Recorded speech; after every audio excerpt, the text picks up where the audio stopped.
골드만삭스 75bp 금리 인하 촉구 대폭 상승 신호 발표. 비트코인 10만 달러 안정될까? 3,700달러에서 저항 직면. 기관 투자자들 대규모로 포지션 확대. 이더리움은 폭등할까? 마이클 세일러 다시 한번 기발한 전략. 비트코인은 살아있을 때 가지고 있어야 하고 죽을 때도 가져가야 한다. 500만 달러로 합의. 제미니와 CFTC 손잡다. 신뢰 위기는 해결될 수 있을까? 제주도 MPT 관광카드 도입 예정. 밀레니얼 세대와 Z세대가 주요 타겟. 비트인 연간 실적 발표. 암호화폐 업계에서 가장 안정적인 가치 상승 도구는 바로 이것. 암호화폐로 세상을 다시 측정하고 24시간의 재정 비밀번호를 파악하여 함께 천천히 부자가 되어 갑시다. 1월 7일 화요일 비트코인TV 한국어 채널 마이클입니다. 우선 먼저 재능, 자본, 꿈의 비약을 슬로건으로 하는 MFT가 후원하는 24시간 코인 시장 데이터 헤드라인을 살펴보겠습니다. 비트코인은 강력하게 10만 달러를 돌파했으며 오늘 오전 10시 현재 12만 달러 부근에서 거래되고 있습니다. 이번 주 비트코인 시장은 적극적인 흐름을 보였지만 지난달과 마찬가지로 10만 달러에서 큰 매도 압박에 직면해 있습니다. 그러나 이번 연구 계약 자금 비율은 건강한 수준인 약 연구의 4만 분의 1%를 유지하고 있어 단기적으로 대규모 급등 상황이 발생할 가능성은 낮습니다. 또한 트럼프 관련 총매제는 1월 20일 취임식 이후에나 등장할 것으로 예상되며 현재 시장에는 그런 추진 요소가 부족한 상황입니다. 전반적인 변동성은 온화하고 시장 감정은 중립적입니다. 골드만삭스는 2025년에 75 베이시스 포인트의 금리 인하를 예측하고 있습니다. 이번 주 시장의 주목은 금요일에 발표될 미국 1월 비농업 고용 보고서에 집중될 예정이며 이는 1월 7일에 졸티에스 직업 공석 데이터와 1월 8일 ADP 고용 데이터에서 더 명확히 드러날 것입니다. 이더리움은 어제 비트코인을 따라 상승하며 3,700달러를 돌파했으며 현재 3,700달러 아래에서 거래되고 있습니다. 최근 이더리움 생태계는 활력을 되찾았고 지난 7일 동안 네트워크에서 스테이블 코인은 11억 1억 달러 증가했으며 핫한 퍼블릭 체인인 솔라나는 2억 2,113만 달러만 증가했습니다. ETF 측면에서 블랙록의 이더리움 ETF 보유량은 108만 이더리움을 넘었고 시가총액은 30억 달러를 초과했습니다. 홍콩의 세계 현물 이더리움 ETF는 총 189만 이더리움을 보유하고 있으며 총 자산 가치는 6,500만 달러에 달하며 이는 역사적 최고치를 기록했습니다. 그 중에서 화샤펀드와 자실 인터내셔널의 ETP는 총 33,000 ETH 이상을 보유하고 있어 전체의 약 7화를 차지하고 있습니다. 이러한 징후들은 이더리움이 더 많은 기관 투자자들의 선호를 받고 있음을 보여주며 이번 시장은 ETF와 정책에 의해 추진되고 있어 이더리움의 발전에 매우 유리한 상황입니다. 스테이블 코인은 시장 감정의 날씨개라고 할 수 있습니다. 거래량 증가하면 상승 신호가 표시되며 테더 시가총액이 급증하면 법정 통화가 몰려듭니다. 그러나 최근 테더는 감기에 걸린 듯 시가총액과 거래량 모두 감소했습니다. 시장에서는 약세로 전환될 것이라는 소문이 돌기도 했지만 서두르지 마세요. 아마도 크리스마스 연휴에 냉각 효과에 불과할 수 있습니다. 현재 스테이블 코인 총 시가총액은 2,063.64억 달러로 반등했으며 USDT의 비중은 66.73%로 시장 회복의 징후가 뚜렷합니다. 일부 기관은 2025년에 스테이블 코인 거래량이 11억 건을 돌파하고 결제 금액은 8.5조 달러에 이를 것으로 예상하고 있으며 이는 비자의 2배에 달하는 수치입니다. 이 같은 추세는 비자와 마스터카드의 이중 독점 지위를 도전할 가능성이 있습니다. 좋아요와 팔로우를 부탁드립니다. 24시간 내 암호화폐, 블록체인, 마이닝 분야의 최신 동향을 정리해드립니다. 새해가 시작된 지금 마이크로스트래티지가 또다시 비트코인 추가 매수에 나섰습니다. 1월 5일 창립자 마이클 세일러는 세일러트래커닷컴의 비트코인 보유 데이터를 9번째로 공개했습니다. 그러나 이번에는 드물게 데이터에 일부 이상이 있다고 언급하며 추가로 비트코인을 매수했을 가능성을 시사했습니다. 그의 신비한 법칙에 따르면 데이터 공개 후 다음 날마다 마이크로스트래티지는 비트코인을 추가 매수합니다. 세일러트래커에서 추가 매수 후에는 녹색 점이 켜지고 가격은 파란 선으로 표시되며 마이클 세일러가 진정한 비트코인 팬임을 알 수 있습니다. 마이크로스트래티지는 최근 20일 계획의 최신 진행 상황을 발표하며 최대 20억 달러를 조달하기 위해 한 번 또는 여러 번의 공개 매출을 통해 연구 우선주를 발행할 예정이라고 밝혔습니다. 이 자금은 자산 관리 강화와 비트코인 추가 매수에 사용될 예정이며 2025년 1분기 내에 실행될 예정입니다. 현재 마이크로스트래티지는 446만 4천 비트코인을 보유하고 있으며 그 가치는 약 442억 7천 달러에 달하고 실현되지 않은 이익은 6,300억 달러에 달합니다. 또한 마이클 세일러는 자신의 사망 후 비트코인 개인 키를 파기할 것이라고 발표하며 이를 모든 비트코인 보유자에게 대한 기여로 설명했습니다. I think that supporting Bitcoin as a protocol for prosperity is just a great thing to do. And otherwise, I think, take the Bitcoin with you. I hope I'm known for having taken the torch from Satoshi and went on to commercialize Bitcoin with corporations and governments decades after he passed. All right. 마이클 세일러는 비트코인 보유자가 사망 후 자신의 비트코인 개인 키를 파기해야 한다고 주장하며 이를 통해 시장의 유통량을 영구적으로 줄여 비트코인의 가치를 높이고 다른 보유자들에게 이익을 가져다 준다고 말하고 있습니다. 이 주장은 매우 선견지명이 있다는 평가를 받고 있지만 암호화폐 업계에서 논란을 일으키고 있습니다. 비판적인 시각에서는 이 행동이 무책임하고 낭비적일 수 있다고 보며 특히 많은 대형 투자자들이 이를 모방하면 비트코인 생태계에 왜곡을 초래할 수 있다고 경고하고 있습니다.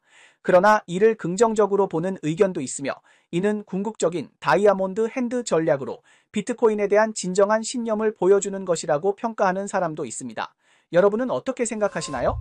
많은 사람들이 트럼프가 블록체인을 지지하고 미국 SEC와 CFTC가 태도를 완화할 것이라고 생각했지만 사실은 그렇지 않았습니다. CFTC는 여전히 여러 암호화폐 기업과 관련된 사건들을 심리 중이며 이들에 대해 미국 상품법 위반을 지적하고 있습니다. 2023년 12월 CFTC는 보고서에서 2024 회계연도 동안 암호화폐 기업을 포함한 사건들에서 17억 달러 이상의 벌금과 배상금을 회수했다고 발표했습니다. 보도에 따르면 1월 20일 취임할 예정인 트럼프는 CFTC 의장인 로스틴 베나함을 교체할 가능성이 있다고 합니다. 그러나 SEC와 달리 CFTC의 위원 중에는 트럼프가 취임하기 전에 사임할 의사를 밝힌 사람이 없으며 그들은 끝까지 버틸 것으로 보입니다. 1월 6일 뉴욕 남부지방법원에 제출된 문서에 따르면 CFTC는 게미니와 합의에 도달했으며 모든 미해결 청구를 해결하기 위해 제안된 동의 명령서를 제출했습니다. 만약 판사가 이를 승인하면 게미니는 500만 달러의 민사 벌금을 지불하고 CFTC에 대해 허위 또는 오해의 소지가 있는 진술을 하지 않도록 금지될 것입니다. 이 사건은 2022년 6월에 발생했으며 CFTC는 지미니가 2017년에 비트코인 선물 계약에 입찰하면서 허위 또는 오해를 불러일으킬 수 있는 진술을 했다고 주장했습니다. 지난해 12월 연방 판사는 양측의 민사 재판을 1월 21일로 연기하며 더 이상 연기하지 않겠다고 밝혔습니다. South Korea's southernmost resort island has recently been developing special interest tours to attract more foreign tourists to visit there and thus boost the local economy. 수년간의 협상 끝에 게미니는 CFTC와 합의에 도달했습니다. 그러나 서명된 제안된 동의 명령서에서 게미니는 CFTC의 혐의를 인정하거나 부인하지 않기로 선택했습니다. 500만 달러 벌금이 게미니에 치명적인 영향을 미치지 않지만 브랜드 평판이 심각하게 손상되었고 신뢰 위기가 시작되고 있습니다. 일부 사용자들은 자금을 더 신뢰할 수 있는 다른 플랫폼으로 옮기려고 고려하고 있습니다. 또한 CFTC의 이번 조치는 규제기관과 암호화폐 업계 간의 갈등이 여전히 계속되고 있음을 강하게 시사합니다.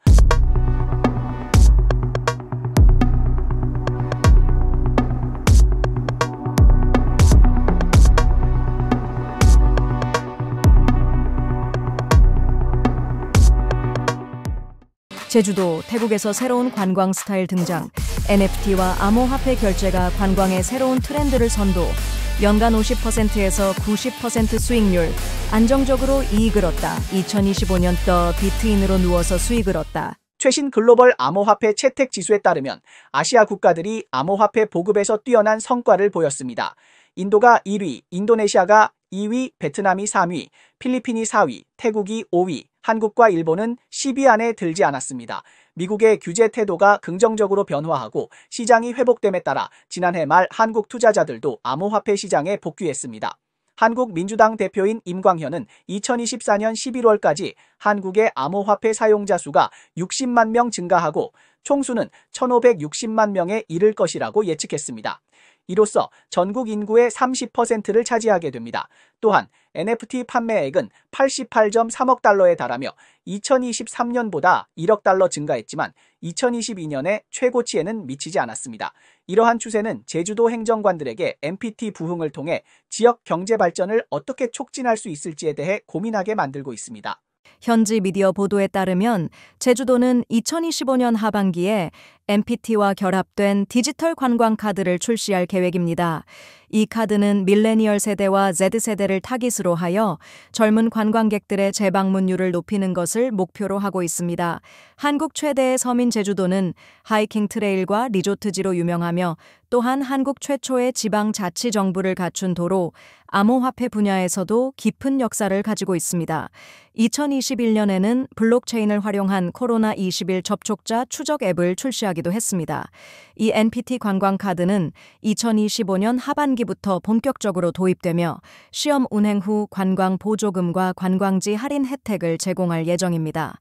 In 2025, Judge pushes CFTC trial with Gemini to January 21st, which could affect the CFTC's position on Gemini and other crypto firms. 제주도가 도입한 NPT 관광 카드타오의 특별한 점은 관광 보조금이 지역 안정화폐 탐나전으로 지급되어 방문객에게 새로운 결제 경험을 제공한다는 점입니다. 이 혁신은 특히 제2세대에게 인기를 끌고 있으며 경제적 혜택을 제공할 뿐만 아니라 SNS에 게시할 수 있는 최신 콘텐츠로도 활용됩니다.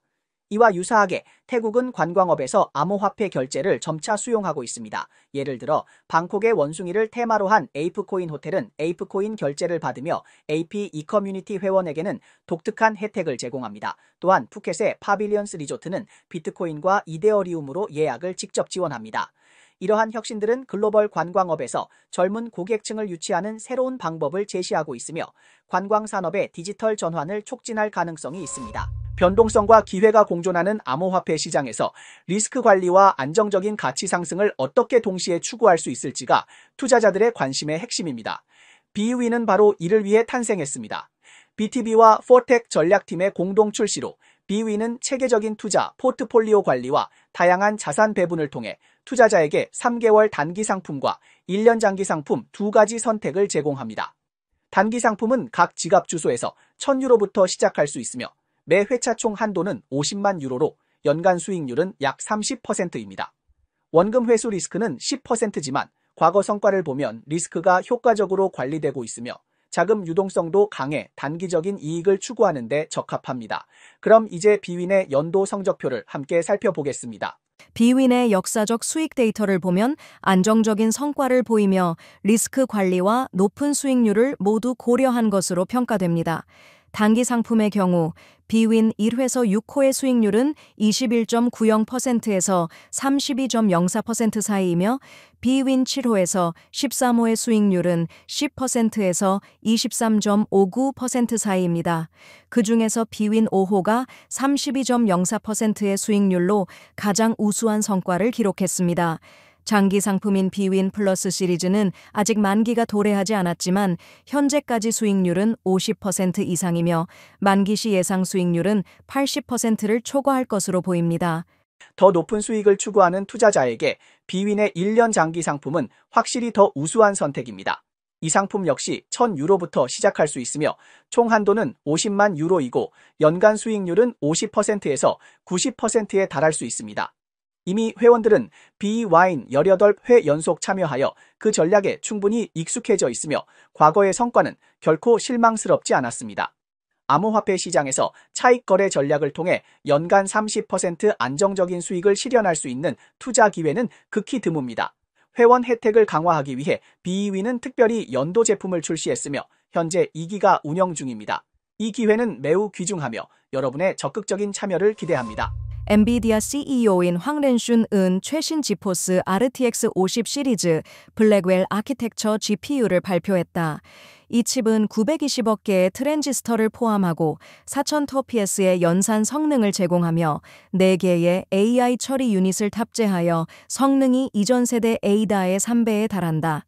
GeForce RTX 5050 가격은 $1,999, RTX 5080 가격은 $999. 최근 베트남 경찰은 동나이성에서 4명의 용의자를 체포했다.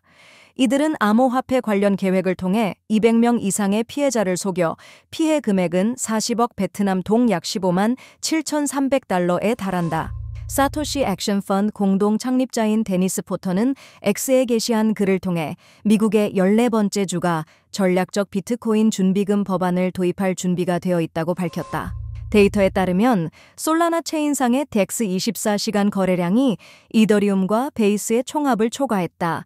지난 24시간 동안 솔란에서의 덱스 거래량은 39.82억 달러에 달했다. 통계에 따르면 비트코인 네트워크의 거래량은 2024년에 19조 달러를 초과했으며 이는 2023년 전체 거래량의 2배 이상에 해당한다. 네, 이상이 오늘 방송의 주요 내용입니다. 저희 채널은 주로 암호화폐, 블록체인, 채굴업계에 가치 있는 뉴스를 보도하고 있습니다.